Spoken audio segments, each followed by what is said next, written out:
You're listening to Market Champions, a podcast on navigating the financial markets. Here's your host, Srivatsan Prakash.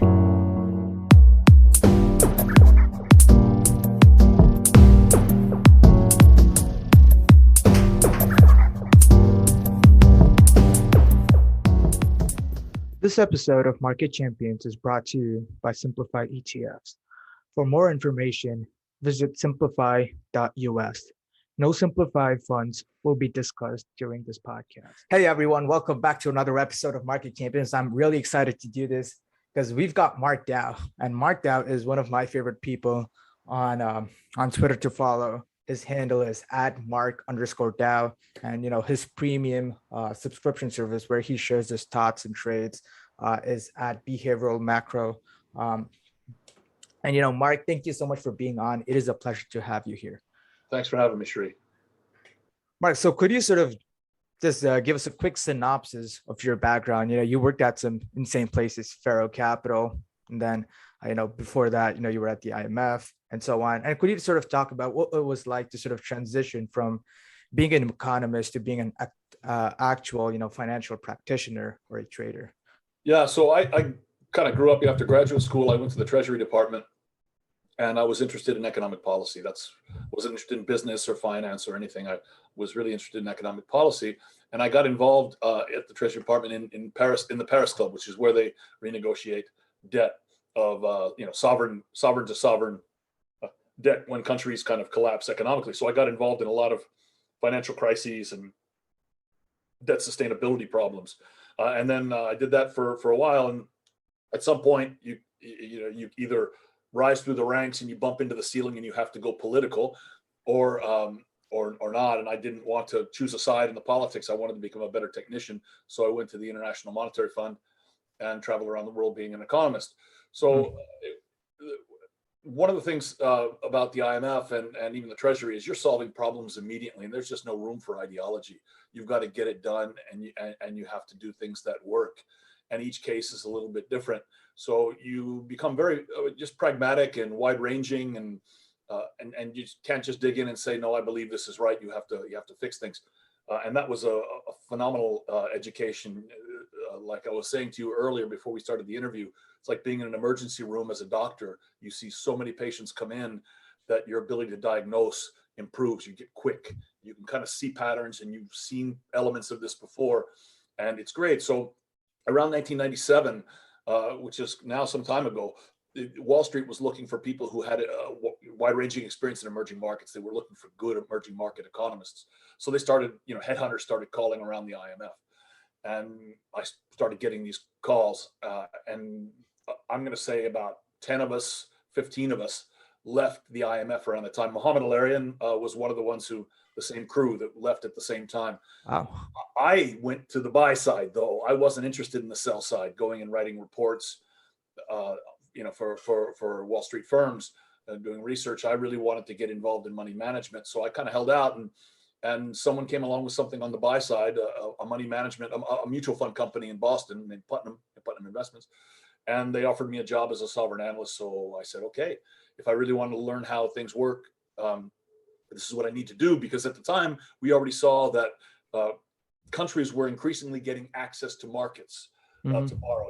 Emerging markets were getting access to bond finance, and the future was more capital account centric and market oriented. So if I wanted to become complete as an economist, I needed to understand how markets worked. So I went to Putnam, and I kind of looked around, and I saw that they didn't really understand economics very well, but a lot of the guys knew how to make money. And I said, how does that even work? And I did a lot of research. So that got me into pattern recognition and technical analysis and behavioral finance, just trying to figure out if their concept of economics is flawed, but they kind of get things right, something must be up. So that's when I started learning about other things. And after a couple of years there, I went to MFS, another mutual fund company in Boston, to become a portfolio manager of the emerging market debt portfolio. Co-managed it with another guy, and did that for about 6 years. I got involved in other credit portfolios, and managed the TIPS fund for a while, and a lot of fixed income instruments. So I got a good grounding in the whole spectrum of fixed income asset classes. Mhm. And then I thought the next challenge would be to learn how to trade, because they always say economists are terrible investors, but there's just no way they could ever trade. And it seemed like the ultimate challenge. And there were some kind of global macro hedge funds that were interested. Mhm. And I chose Pharo Management, and I worked there for 7 years, where I had my own little book, a section of the assets under management that I ran. Mhm. Yep. And then after that, I kind of came back to California, and I've been running money. And originally, I was running money for other people, and then I kind of decided I didn't really want to build a big business, so I started giving that money back. And now it's just kind of Dow Global, as it were, is just really a glorified family office, friends and family.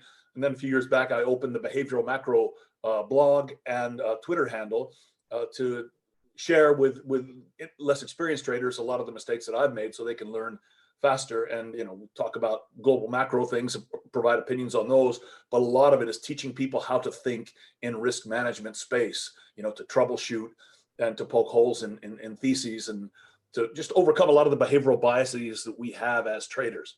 And that's what I do. So I've come back to my hometown in Southern California, and and kind of enjoying life. Data connection lost. Yep. And no, I don't think people appreciate, how important, at least from your standpoint, you're working as a policy economist has been. And when you made that transition from being an economist to a trader, so what were the challenges that you faced on the way? And is there some truth to the common saying that economists are horrible traders, or do you think that that's just gibberish and people are just making stuff up? No, I think economists are they have a lot of the biases that traders have, but they have stronger versions of them. If you like it at 50, you really must like it at 25.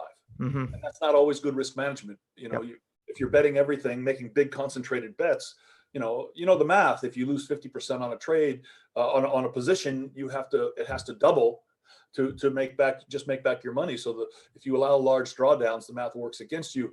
And economists kind of have the courage of their conviction, and sometimes they can be dogmatic, particularly ones with an ideological orientation.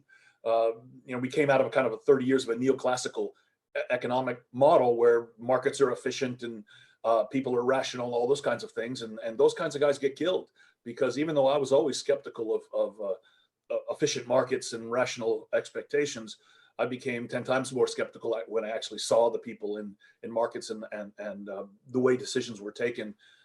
So it's difficult for economists really to overcome that, and we have a bias to assume that if it doesn't work exactly the way theory says it does, there must be some other rational expectation. Oh, there must be an informational asymmetry or some other thing. But sometimes it's just animal spirits, or some of the behavioral things that we now have become popular. Back then when I started this, there was no behavioral finance as a field. I remember when I stumbled onto Richard Thaler's The Winner's Curse, it was a total revelation for me. But now there's a big literature, and we see all these crazy decisions that we make that aren't rational. That, for an economist, making that leap is a lot more difficult. Ironically, the brain dead a Wall Street market maker doesn't think that deeply, and so he doesn't have those biases, and so he just goes, it's going up, I buy; it's going down, I sell, that kind of thing. So that's a really hard thing for economists. The risk management element is a hard thing for economists to get, and it's hard on the investment side, and it's crazy hard on the trading side. So I had to do a lot of reprogramming of my brain. And I think, the key word that you mentioned there was assume. And, economists make these assumptions, and, what in reality matters, and what you focus a lot of your process on is, human behavior and, narratives. And, we're going to get to how you apply that in your process in just a bit. But before that, I wanted to talk about, some of the narratives in the market today. And, on your main personal account, you describe yourself as a fiat enthusiast. And of course, that's a little tongue in cheek, but when you say that, when you say you're a fiat enthusiast, number one, what are your views on MMT as a whole? And number two, what are your views on inflation going forward? Because you are in the transitory camp, so Yeah. I would love to hear your views. Yep. For sure. Well, to kind of to preface the whole thing, if you look back over the past 12 years or so, the money trade is fading fear of the Fed, right? Mm-hmm. And a lot of the stories we're hearing today are just turbocharged versions of what we heard in 2010, all the things that were going to happen and then ended up not happening. So for me, it's a little bit. It's easy to hate on the Fed. It's a little any authority figure, really, government or Fed or high school cafeteria food, whatever it happens to be. It's never cool to say positive things about it. But if you look back at the record, mostly, the Fed has made some mistakes, but they've been mostly right. Right. In fact, the mistake that they made is the grossest mistake that they made is undershooting their inflation target for a long time, which has implications for unemployment. So I think they're given kind of unfair press, as it were, and fading it has been profitable, right? If you were to bet on hyperinflation back in 2010 or pretty much anything, every single time people were afraid that the Fed was going to make a policy error, if you faded that, you made money. So that's kind of the core. The core view. I think the Fed will get it right eventually, and little mistakes here and there, but mostly we'll get it right. Now, with respect to MMT, my view is I'm not an MMTer. I'm an MMT sympathizer, but my problem is pretty simple. At the end of the day, you have either the Fed or Congress controlling inflation at some point. If inflation does rear its ugly head, and I trust an apolitical body like the Fed much more than I trust a political body like Congress. The second thing is when people lose confidence in a currency, which is a very, very hard thing to do with the dollar, right? Because it's kind of, there's a very strong menu effect. It's entrenched. It's really hard to change. Mm-hmm. But if it were to happen, it would happen suddenly. And we don't know where that point is, right? I think we have a lot of fiscal space even from here. But if you get to that point, it can happen overnight. And once you tip into it, it's really hard to come back from it. So I don't trust the politicians to control inflation, and I do think there's a tipping point that could come on you pretty quickly. And I've seen this in enough emerging markets to know. Again, the U.S. dollar is special because it's the world's numeraire, but it could theoretically happen. And so I don't think I push things as far as the MMTers do. With respect to inflation here, I think the big piece that people are missing, a lot of the same guys that were calling for inflation in 2010 and 2011 are saying we're going to get inflation now. And they're really excited because now we have a fiscal kicker, because we didn't get it with monetary, but now we got a fiscal kicker for sure. We're going to get it. And I think they're missing one huge point. And that's the supply side of the economy is fundamentally different. It's much more elastic. It's much more flexible. It's much more responsive. So it's kind of being held in check by COVID, and we've got a lot of bottlenecks. A lot of people cut back too aggressively when COVID hit because they made bad forecasts about the recovery. They, like most people, they underestimated how robustly the economy would recover, primarily because people didn't believe how powerful fiscal policy was going to be. All right, and as a result, we have shortages in a lot of different things that we're working our way through. So I'm transitory because I think the supply side will take care of that. And I have a hard time seeing labor, which doesn't have nearly the bargaining power that it had back in the 70s, nor the structural rigidities, as not being able to sustain kind of the inflationary wage spiral that would be problematic if it happened. So that's how I think about transitory. And the other thing is there's this definitional question about transitory. And I know what's going to happen. I mean, I feel very, very confident in this. We're not going to get bad inflation enough to create economic problems, but people will start redefining what transitory is. Well, you see, it was above 2.5 for more than 3 months, and that's not transitory. But so people, as happened in 2010, 2011, 2012, when inflation didn't show up, people started to say, well, no, we weren't talking about goods inflation. We were talking about asset inflation. And they weren't. They were talking about goods inflation. And then they started talking about, well, the money supply itself is is the definition of inflation, all kinds of crazy arguments. We're going to probably see the same thing here. I mean, that's my base case, at least. People are going to start redefining transitory. But for me, transitory, the Fed's committed a policy error if it's forced to slam on the brakes and choke off the economy because they miss the inflation story. That inflation rears its head and they say, okay, this is a problem. It will get to a point where people start allocating their investments differently. I mean, real economy investments. I'm not talking about portfolio investments. And in slamming on the brakes, they throw the economy into recession. That's what people are afraid of when they say the Fed is behind the curve, the Fed is going to make a policy error. So if that's what they're afraid of, if that doesn't happen, then there's no policy error. And it was transitory. It's pretty simple. You just try to define something very clearly, unambiguously, that can be falsified so that people can't ex post or redefine what they meant by transitory rather than admit that they were wrong. Yep. And one thing that from the framework that you just mentioned, one thing that people fail to realize is that inflation is not the level of prices, it's the rate of change in prices. And I think one thing that you've mentioned on your Twitter is that previously on your Twitter is that while the prices itself may not come down, the rate of change will. And I think that makes a lot more sense. And going forward, what are your views on Bitcoin, the overall crypto ecosystem? And as we're speaking on the 24th of August 2021, stuff like Cardano is just going through the roof. So are there any cryptocurrencies that you're bullish on? And most importantly, what's your view on gold going forward? Okay. Well, with respect to, let's just say with crypto, it still looks like a trade. So let me take a step back. Mm-hmm. I'm a big believer in risk cycles, and this is why I de-emphasize the role that interest rates play in valuations and in stock markets. I'm not saying they don't matter. I'm saying they don't matter that much, and not as much as people think, because we had zero rates in 2010, 2011, and no one was taking risk then. The multiples that people were paying for a set of cash flows then was much lower than today, and when we still have zero rates, right? So I'm a believer in the risk cycle and kind of a Minsky type process where instability breeds stability breeds instability. Mm-hmm. And that JP Morgan quote that I like so much, that nothing so undermines your financial prudence as seeing your neighbors get rich. I think that's a much bigger driver of risk cycles than interest rates. And if you look back in history, that's clear, because we know that in 2005, 6, and 7 is when we had the craziest mortgage lending, and the policy rate was at 5.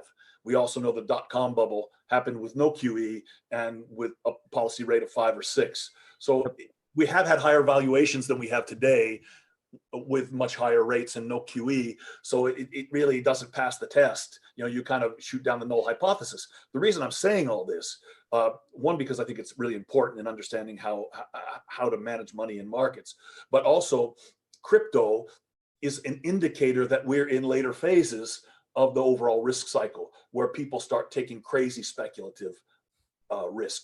Yep. They want to make money, right? Pretty soon you've got some kind of bubble, and the system comes down. We don't have that kind of leverage at the center of the financial system the way we did in the global financial crisis and the run up to that. But we do have pockets of speculation that are pretty serious, right? We had a kind of a strong run up in the FANG type stocks, the mega cap tech, back in August, September of last year. In February, we had ARK, Chinese internet, SPACs. We had another froth pocket, all these things. So I think consistent with where we are in the risk cycle, where people just want to take risk, right? That's what we're seeing in the crypto space. It's mostly just trading, and I don't see much in the way of real world applications that would change my life or your life. Apart from number go up, and that changes your life because you're long. Right? Yep. So that's kind of how I see it. I'm sure there'll be some cool things that come out of it that people will use, but it's still not there. It's really all about trading and lending against trading, and financial financial activities. Not so much in the real economy. With respect to gold, I think it's just a dying asset. We de-linked from gold in the 70s, and people are slow to recognize it because it has a 5,000-year history or whatever it is that the gold bugs tell you about, and it's hard for people to change. That saying that science changes one funeral at a time. Well, the same kind of thing we see with gold. All the people who like gold tend to be boomers, right? Yep. And they tend to be paranoid boomers or conservative boomers that don't trust government, that kind of thing. And some of the young people, they say, well, I'd rather have Bitcoin. I trust that more. Or people who don't trust government, they would rather have Bitcoin. But little by little, we see gold underperforming for extended periods of time, not doing what it's supposed to do, right? I mean, real interest rates are really, really, really, really low, and gold is underperforming. It's been underperforming for 10 years. So its last run up really was in 2000. It didn't revert. Was in 2010, in 2008, 2010. When people thought hyperinflation was coming, it went up to 1,700, and then it came down to 1,100 as all those hedge funds, all the big names, Paul Tudor Jones and Soros and Einhorn and Druckenmiller, all these guys, they bought gold and said, oh, it's coming. And then they were forced to sell when the inflation didn't come. So we've seen something a little similar to that, but the enthusiasm for gold hasn't been as strong for two reasons. One, Bitcoin is an alternative, and two, a lot of people learned that gold really isn't the hedge that we thought it was. And I know people will say, well, in India they like it for weddings, and in China that's always been there. That's not changing, right? Mm-hmm. But what's changing is at the margin people think it doesn't work as a hedge. We saw in 2008 and again in 2020 when stocks crashed, gold does as well. Crashed too. Yep, it didn't protect you. So I'm sure you can have some really specific scenario where you can imagine gold outperforming, but you start doing the joint probability of that happening. You need inflation, and you need this, and you need that, and the joint probability ends up being really, really small. So I think gold's a dying asset. It's just people are going to be slow to recognize it. It's really correlated to people who ideologically don't like government and are probably too old to trust some of the new stuff that's coming out. Right. What are your views on, Chinese tech? Recently we saw the Chinese government come out with an article. I think with the title, if I remember correctly, was "Spiritual Opium" in describing, the video game industry, and Tencent collapsed on that news, and K-Web is something that you've been watching. So how are you thinking about Chinese tech going forward, especially from a narrative standpoint? Well, I think in the short term, my view turned positive recently just because the sentiment and the chart pattern, right? I do a lot of pattern recognition, and it suggested to me about a week ago that we're pretty close to some kind of bottom. So you find tactical ways to get exposure, and you have your stops and all that kind of stuff. So I think it bounces, right? But it has to be fundamentally re-rated in terms of what kind of multiple you can expect out of it, because the operating environment is fundamentally different. I mean, we've always known that in China, the government capriciously could take over an industry or ruin a business or, throw the CEO in jail or do all kinds of things. But we always thought, well, it's not really going to happen because they want access to Western stock markets, and particularly the US stock market. And maybe to some extent that's still the case. But technology and powerful technology companies can also be a threat to China. So maybe they don't tear them entirely apart, but they bring them down a peg or two, and that warrants re-rating. We've been reminded of that capricious ability of the Chinese government to intervene perniciously with big tech companies. So it's going to be re-rated. It's going to revert to a different mean, basically, because of that, and it will take a long time for people to have a lot of confidence in it. So it's become more speculative. I don't know what the multiple difference between the before and after is, but for me, it's more of a trade than it is a strategic investment. Yep, gotcha. Going forward, I wanted to discuss some of your more economic views as it relates to markets. And we're speaking 2 days before Jackson Hole. And what are some common misconceptions about tapering? Well, I think the biggest thing is that people just don't they think somehow that it's increasing the purchasing power of of financial actors. And it's not. It's just changing the nature of the assets that they hold and changing the nature of the liabilities that the government has emitted. The reason they do it, I mean, I know they say that it will bring down interest rates and that will help, but I think they found that that's not nearly as powerful as they thought it would be. And there's some questions as to whether or not it suppresses interest rates much at all. I kind of think there is a stock effect, but there's not much of a flow effect. And this is why we've seen when the Fed initiates QE, yields tend to go up because the placebo effect from Fed intervention, oh, they're adding liquidity to the system, we're going to be flush with liquidity, you've got to buy, the economy's going to get better, is greater than the mechanistic effect of the Fed actually buying. And of course, the reverse happens when to some degree when the Fed tapers. So people will react to it because they believe that there's some kind of mechanistic link, but there really isn't. People think about it this way: if you have a portfolio, Sri, with 20% in T-bills, okay, and I'm the Fed, and I come and buy those T-bills from you, and I give you a deposit at the Fed in exchange. Let's say the yield. I'm starting with the most simple example to make it clear, and let's say the yields are roughly the same. Well, are you going to all of a sudden say, well, I'm going to go out and buy Tesla, or I'm going to buy Chinese internet stocks with it? No, you're going to say that part was my fixed income part of the portfolio, low risk fixed income part of the portfolio. I'm going to keep it that way. So you leave it there. Now, it may be over time that your risk appetite increases for other reasons, right? And you start saying, well, I don't want a 20% allocation, safe allocation. I want a 15% allocation, right? And then that money would come into the system. But that's happening because your risk appetite has changed, not because of the mechanistic operation of the Fed. So, unwinding is the other way around. There's a psychological effect that some people will react to. And I guarantee you that any sell-off that we have will be attributed to taper, in the period where the Fed is tapering, because people believe that. But it's really not it's not a problem, right? It might change things a little bit in some fixed income markets, but most of the people that the entities from which the Fed is buying bonds are dedicated bond investors, right? It's some huge PIMCO Core Plus fund, and maybe they juice it up and they buy little mortgages with it, but they don't have the mandate to go out and buy other things. And the banks aren't going to turn around and change their risk profile and buy really aggressive things because the Fed bought their bonds. So people say, well, why does the Fed do this at all? And the reason is banks in the that closed Fed fund system, they have it's called high quality liquid assets, right? HQLA, and they need this to meet their liquidity requirements, right? This is very different from capital reserves against loans, right? This is against their liabilities. They need enough of their liabilities have to be liquid, right? They have to meet certain ratios.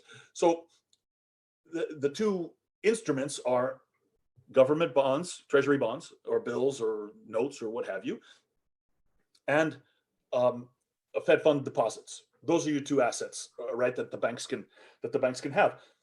The liquidity of those two instruments is different, right? So, for example, you can hold a T-bill, but you can't hold a Fed fund deposit because you're not a banking entity, right?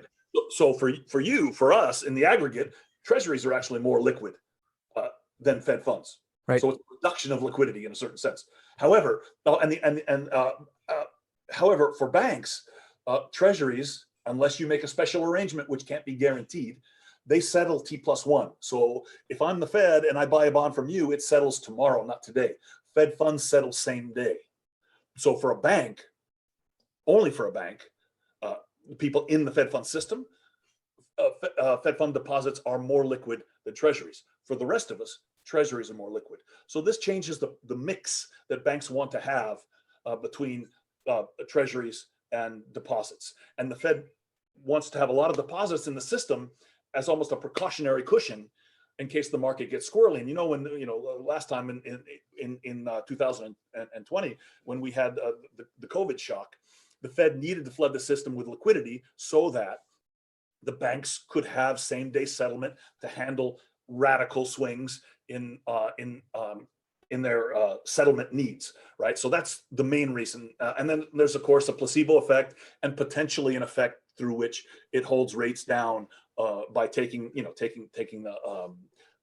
the treasuries out of the market. But I think the market overstates significantly this last effect, and they understate the structural price insensitive bid from other entities like pension funds and insurance companies and Asian central banks and other people who need high quality assets as well. So I think the taper makes us vulnerable to a narrative where, oh, look, the Fed is tapering. They're taking liquidity out of the system. It's no longer sloshing around, and equities will fall. But I don't think it's material. I think it's mostly psychological. And as long as the economy stays healthy, and that's my base case that it will, that you overcome that. I think the episode that we had in late 2019 is one of the most misdiagnosed in recent memory, because we had already, the fiscal stimulus was from 2017, that huge, not only we had the tax cuts, but we had a huge expenditure package that kind of snuck in behind that no one noticed.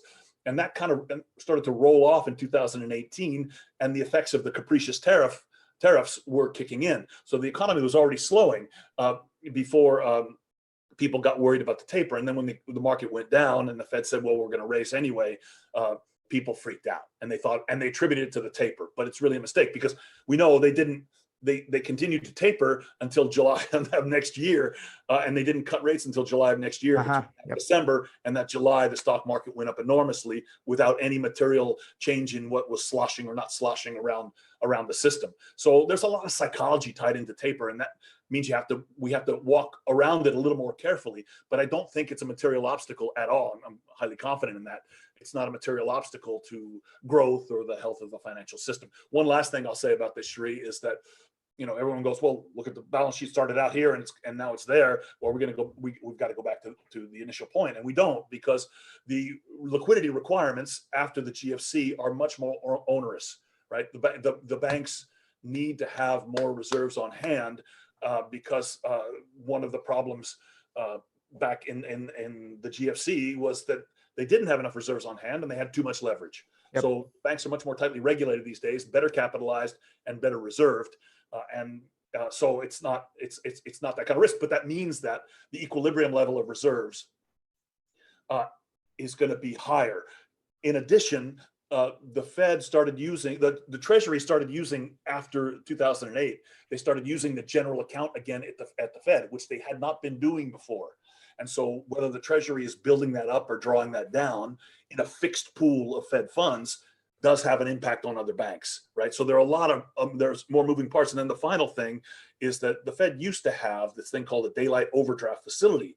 Right. So if you were short of those, if you had too many treasuries and maybe not enough of those reserves, you could, over the course of the day, borrow intraday those reserves and then sell some treasuries to another bank, and by the end of the day, cover that intraday borrowing that you had done from the Fed. That doesn't exist anymore, right? So there were a lot of reasons why you could have a much smaller Fed balance sheet back then than we're going to have, in the future once we get to some kind of equilibrium. I think that was a fantastic explanation. Thank you. So one thing about the mechanics of so today you shared a blog post from 2018 called "Misunderstanding Liquidity, Misunderstanding QT," and under that blog post, you describe one type of liquidity, which is credit liquidity, and that is the ability of borrowers to access credit. And so when you talk about these bank reserves, I think it was Warren Mosler as well as Rendell Ray who've talked about how banks lend sort of when they want to lend and without much concern for reserves. And then when the accounting cycle comes around, they just go ahead in the interbank markets and they go ahead and borrow those reserves. So in a sense, how exactly sometimes they don't even need to borrow those reserves. They don't need to borrow reserves to lend, right? Yep. They just decide to lend, and then it's a contract. Now, if their reserve coverage is low, well, it doesn't really matter so much if they're lending. That's more of a liability issue, right? If it's for the deposit, right. But if they're insufficiently capitalized for lending, then it's a problem. But if you're amply capitalized, you can just lend, and that's it. You don't need reserves.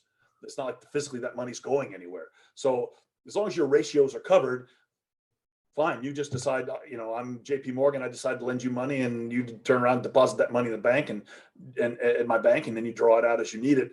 Fine. No, nothing is, just that's created pretty much with keystrokes too. So I think it's kind of a misconception that we have that old mindset, right, of where you have to, loanable funds. You need to have the funds to loan them out. It just does. The real world doesn't work that way, or at least it hasn't for quite some time. And I think that element, once people understand that, they can have their epiphany and realize how things actually work. A lot of people are hung up on that very narrow point. They think it's the world of loanable funds rather than the world of endogenous credit, where we can kind of create it. Because Sri, let's say I'm charging you for interviewing me, right? Let's say I'm charging you $1,000. You can write me a script for and I owe you for $1,000, and we've just created credit. Yep. Right? No bank, nothing. Now, I go to your cousin who trusts you. I've got your script for $1,000, and I sell it to him for $998. Mm-hmm. And now we've got money. Yep. So that's endogenous credit. That's how it works. And I think that misconception hampers a lot of people's understanding of the monetary system. Gotcha. Moving forward, I wanted to talk more about sort of macro trading process as a whole. So what's your advice to a trader looking to build a macro trading process or framework? And what are some things, he or she needs to know, especially from, say, risk management, position sizing framework, but just overall process? It's really hard because there's no one size fits all. You really have to be honest with yourself. You have to understand the typical biases that people have and realize you have them too. Mm-hmm. Almost certainly. It's very rare that someone doesn't. Mm-hmm. We tend to know that everyone else has biases. I don't, but we have these biases too. And in fact, you can use that to your advantage. When you start to feel something in the pit of your stomach, other people are doing it too, are feeling it too, and you can fade that feeling, right? But the other reason for understanding yourself honestly and your biases honestly is to know what your risk tolerances are. How much risk can you sleep with? When you have to cut a loss? Right? The whole goal is to set up asymmetric payoffs, right, and manage that risk. But we find a lot of ways to trick ourselves, and you have to be honest enough with yourself to get through that. And there are all kinds of hacks and tricks and risk management tricks that a lot of the stuff that I share on behavioral macro to help with that process. But it is a process, and it takes a while, and it's hard work. And my objective at behavioral macro is just to help people get up that curve faster than I did, because they have someone to learn from. And I just had to make mistakes, and I was lucky enough to survive long enough. I didn't die and get kicked out of the asset management industry. Survived long enough to learn how to do it properly. So that's you got to really learn to be honest with yourself. Try and find asymmetric payoffs. And be disciplined, right? The first step is learning how to cut your losses promptly. That's usually pretty easy for people. The second is learning how to take enough risk when you're seeing the ball clearly, and your edge is working. So there's no magic bullet. A lot of it is hard work. Yep. I trust my pattern recognition pretty well. I look at a lot of charts. And I spent a lot of my career looking at a lot of charts every night. And so now I've seen a lot of patterns, and I have some sense for what's going to happen in the short term. And I use that to my advantage. But some people, it's a very labor intensive process, and some people can't deal with that. Some people need, maybe smaller positions, wider stop losses, and something that they only look at once a day. Because it's just too unnerving for them. So you have to know your own personality and what your tolerances are. And it's surprisingly difficult to be honest with yourself. When you say pattern recognition, does that refer to, purely say technical patterns, wedges, head and shoulders, so on? Or do you think, over the years, since you've been in the game for so long, you sort of developed a feel for the markets? Yes, it's both. So you definitely develop a feel, but a lot of these patterns do come from technical analysis, others don't. And you look at correlations too. It's not just the patterns, right? But you see something and you say that pattern looks pretty good, but and what might drive that to break out, or what might drive that to break down? What's the narrative now, and would it have to change, and in what way would it have to change for that pattern to play out. And then you develop that narrative. Oh, well, that would have to be inflation. You say, well, if it's inflation, then you should see in these other assets similar setups, right? And you start and then you start looking at the other assets. So it's that kind of process, really. That, and it comes with time. But if you read, Thinking Fast and Slow, Kahneman's great book, you'll see that intuition can be built. Often our intuition misleads us, but there's some processes in which you can acquire intuition and others where you really can't. And he uses the example of firemen who get very good at pattern recognition. But the criteria that make something lend itself to pattern recognition and to intuition are typically something that's repeatable, right? Patterns, in this case, patterns, and where the feedback is immediate, right? Where it's very quick. You don't have to wait a long time. You know you're wrong fairly quickly, right? And markets are very much like that. So you can apply, Malcolm Gladwell's 10,000 hours, and you start seeing patterns and understanding, okay, this is probably going to do this. I kind of said earlier today, I tweeted something about how AMD was going to close on the lows, likely just because of the intraday pattern. And indeed it did. Now, it doesn't always work out. These patterns just tweak the odds of you being right. Some patterns tweak the odds more than others. But you just come to see these things and you say, okay, I know that. I've seen that before. And this is how it's probably going to play out. I'm willing to make this bet or whatever, right? That's kind of how it works. Gotcha.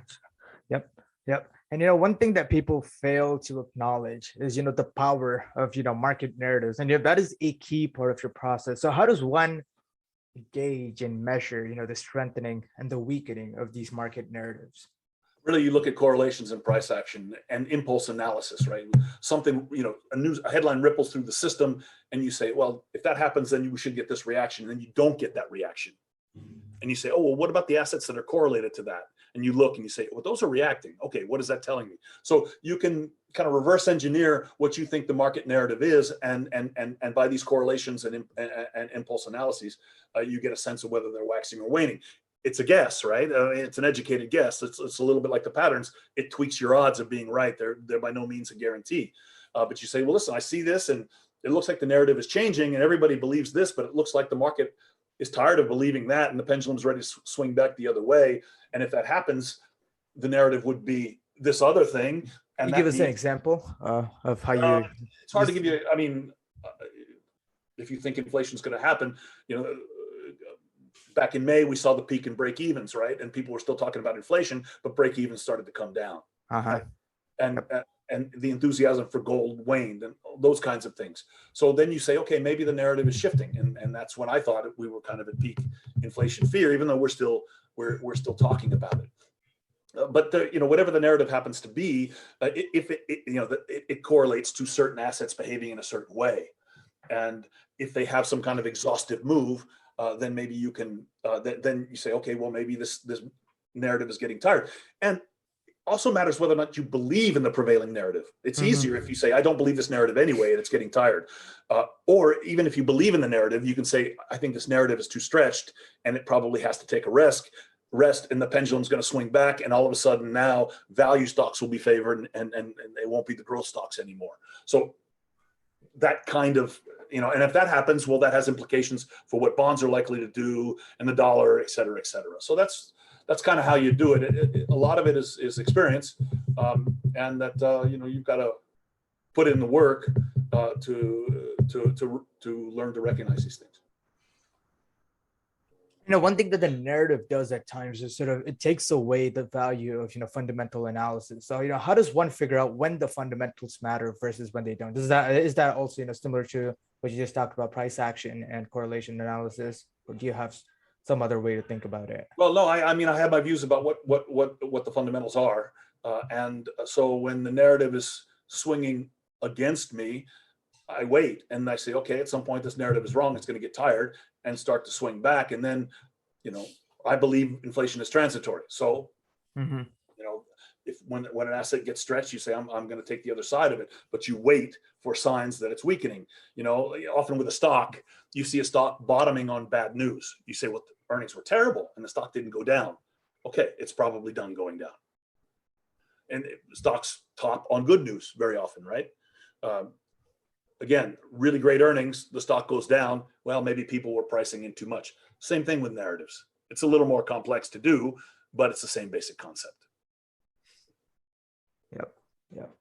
So you have your fundamental views and you bet bigger, more aggressively when you think the pendulum is about to swing back in a way that you think is correct fundamentally.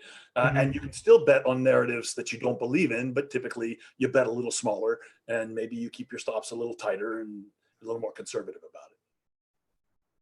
Yeah, and when it comes to the idea generation part of your process, how do you think about that, especially for say fundamental trades versus technical trades and sort of positions versus what you call trades. So you sort of have positions which are sort of strategic, larger, longer term, I guess a longer term sort of investments versus trades which are shorter and I guess tactical. So how do you think about, number one, generating ideas for those two different kinds, as well as sizing and risk management perspective? Well, basically I look at charts, a lot of the charts, and I watch the price action and I say, what is the market believing? Do I think it's right or wrong? And do I think it's about to change? That's really it. And then I say, and that's kind of that macro top down. And I say, okay, well, what assets? I say, oh, this looks like, from looking at the charts, it looks like this is about to happen. Well, what are the best assets to express that particular view? And in those assets, is it better to go in the options market? Is it better to go in the cash market? What's the best way to futures, whatever, best way to express that? So that's really what it is. I just kind of watch things very closely and I get a sense of what's happening and what the correlations are and whether or not these narratives are strengthening or weakening, and then drill down to find the most efficient expression of that idea. And it's very tempting sometimes to do the wrong thing, to go for the laggard when you should really be going for the strongest one, which is probably the purest expression of what you want, right? So there are a lot of tricks like that you have to learn. There are times to go for the laggard, but we tend to overestimate that. We tend to go for the laggards too much because we have a harder time innately buying high. So these are the tricks that this kind of the behavioral macro stuff that I always talk about. You have to learn how to manage to figure out what the most efficient expression of your idea is. Right. And one of your ideas not too long back, a few years back, was buying stuff like Argentine banks. And when you tell people to buy Argentina, they usually look at you some way and they go, that's been a loser trade for a very long time. So when you think about stuff like Argentine banks, you look for what you call basing patterns. So could you describe what makes sort of a good basing pattern, and how you actually time these kind of purchases? Well, there are people that do it better than I do. There are a lot of books out there on chart patterns and technical analysis. But a basing pattern, you want something that looks pretty convex, and you want to see declines on lower volume and increases on higher volume, and typically it gets to a point where it has a big move on an increase in volume, and you say, okay, now people are ready to accumulate. This, I think, the word that the technicians use. So bad news doesn't drive it down. It tends to move up on bigger volume. Those kinds of things, and then just the experience, right? It's a little bit, there's a lot of art to it, more than there is science. And you say, okay, I've seen something close to that before. That looks pretty good. That's fairly convex. I think it's ready to go. And sometimes you're wrong, sometimes you're not. But if you're wrong, if you're managing your risk properly, you're betting 1 to make 3, or when betting 1 to make 5, and you don't have to be right even 50% of the time. But if you're good at it, you'll be right probably a little bit better than 50% of the time, and that's how you get good returns.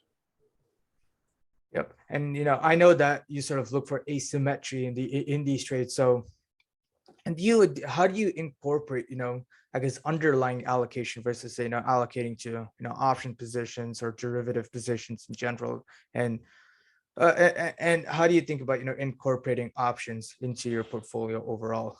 I don't like to buy. I mean, so at Pharo, the guys who started Pharo were all emerging market currency derivative traders, currencies and rates, trading derivatives on currencies and rates in emerging markets. And a lot of my attraction to Pharo was, I thought, if you can learn to trade derivatives, rate and currency derivatives in emerging markets, you can trade anything. right? Uh, but more money was made selling options than buying them. Right? People typically buy options because they just want to juice the upside, and they end up paying too much, or they're not cognizant of the theta that they're burning, right? The premium erosion, and taking the other side of that is often profitable. So I don't use options a lot. When I do, I tend to use I like to use structures where I'm not that long volatility. The theta bleed isn't quite that bad. Uh-huh. So I don't use them as much as I used to. But if I see a situation that I think is really explosive, and the implied volatility is attractively priced, then I'll do something for sure. But it's really I'm biased against being long volatility, and I'm biased in favor of being short volatility. The reason I don't short options more often, though I did a little bit with someone like GameStop and AMC, I did do some selling of options in those names because the implieds got to ridiculous levels. I don't like to do that either because the intensity, it's really, really high, and it's a high energy position. You've got to be, when you're short gamma, you've got to be on that position all the time, and you sweat constantly. So it's not always pleasant, right? You also need you need to protect your mental capital, and those things can be draining. So I prefer to sell vol, but I don't like the intensity of it, and I don't like to be long vol that much because of the premium erosion that can happen so fast. But I use them if I think it's a really explosive situation. I go long if it's an explosive situation, or if implied vols are just ridiculous, and then maybe I'll be tempted to sell. Got it. Also, from a risk management, framework standpoint, how do you adjust things sort of in real time? As you're so, for example, let's say you're long something at 10, goes to 15, let's say at 10, it's 10% of your portfolio. Now it's a larger amount of your portfolio. So how do you actually go about adjusting things in real time, and how do you think about sort of trading around those positions? Well, there's some obvious things that you can do. You can roll up a stop. You can take partial profits if an out. So what I do as an alternative to options, sometimes if I'm fairly confident it's about to move, I'll buy my full position, and then I'll buy an extra position on top of that with an extra tight stop, and then if we get the pop or the move that I'm looking for, the initial one, but it's an asset I'd also like to hold longer term, I'll flip out that additional piece. It's nice for my mental capital, right? And it allows me to ride the rest of the position for longer. Or you can, like I said, you can roll up the stop on the entire position if you really want to be aggressive about it. But it does come back to where you think that asset is going and how far you think an asset can move. If it's a meme stock, it can really go, right? Because it's only bound by your imaginations. If it's an oil stock, it's much more bound, right? Because they're tangible assets that can be valued, and it can only go so far above them. And if it's a slow moving stock like Viacom or something like that, well, then it's, if you get from 10 to 15, get the hell out, because it really, rallying more than that is kind of not it would be highly unlikely given the nature of the asset. So these things, how you manage a winner depends a lot on the way you structure the position to begin with, where you think that thing is going, and what kind of asset is it. One of the things I highly recommend, and I was told earlier in my career by someone, and I ignored it, or I didn't think it was right. I wanted to be Superman and know every single asset on planet Earth at all times. And it is to get a smaller set of assets and watch them really, really closely, so you know how they behave. So if a headline comes across, how you think it's going to react, and that way you can say, okay, it didn't react the way I thought it was. I'm going to get out. Today, I covered my short in AMC. I've been short for a long time, and I had an option structure. It's been a few months, and it's worked out quite nicely. It's been moving against me the last few days. And early this morning, you might have seen it on Behavioral Macro, I said, sad, I'm getting out of this one. I don't like the pattern. It's made a lower high. And if it really is this kind of everything rally that feels like it's coming on, maybe this thing gets caught up in it too. So I got out, and I got out at 37 or something like that. And it went up to 48, and yeah, it's a little bit lucky, but my process, knowing that asset, I said, the way it's trading, it's not right. It looks like it could get caught up in this. in this resurgence in risk appetite, and I got out. Had I been covering more assets and not known the behavior of that asset, I might have gotten caught. Got it. So, I've got two more questions for you. Going forward from here, what are the biggest opportunities that that you're seeing in markets from a trader standpoint? Of course, for anyone listening, it's not financial advice, and obviously do your own research, but just from your perspective. It's hard to say. I kind of feel my way through everything. There's some things I like fundamentally. I think the oil names can go a lot higher if the value names get a bid. People who've read Behavioral Macro know my views on that. It was already undershooting its secular decline path before COVID hit, and then COVID hit, and they pulled back even further. So I think it's one of those areas that's ripe to be squeezed. It also has attractive dividends, which might bring in some institutional investors. I think the home builders are still really strong. The demand, it's not the Fed buying mortgages, and it's not low interest rates. It's really millennials coming online, and home builders having post-traumatic stress disorder with respect to the last crisis, underbuilding for 10 years, right? And again, when COVID hit, they cut back even more severely because, like everyone else, they underestimated the recovery. And now we're left with a huge housing shortage, and millennials that are getting into their prime home buying years. So I think it's going to go. And if you look at all of them have PEG ratios of 0.3, 0.5, 0.6, which is implying that their earnings are going to decline. And that's doesn't seem to be happening. In fact, Toll Brothers had earnings this afternoon, kind of confirmed that they were ahead on earnings, they were ahead on margins, they were ahead on sales. They hit all the metrics. So I like that longer term. But again, that's different from trading. On the trades, I look for opportunities and I just try and feel my way through. And sometimes, I change my mind really quickly. I'm really flexible in that regard. Right. And one thing that you just mentioned was, it's not the Fed buying mortgages and low rates that have contributed to higher housing prices. They've contributed. Don't get me wrong. But it's not the main cause, right? No, no. People, if they need a house, they're going to buy a house. They'll buy a smaller house if they're paying, and they look at the payment, not the price of the house, right? And there's a relationship between the two, obviously. But they say, okay, well, we need to get a house. We're having a kid, and so we're going to get a little bit of a smaller house. That's what we can afford. Mm-hmm. And there's a lot of that.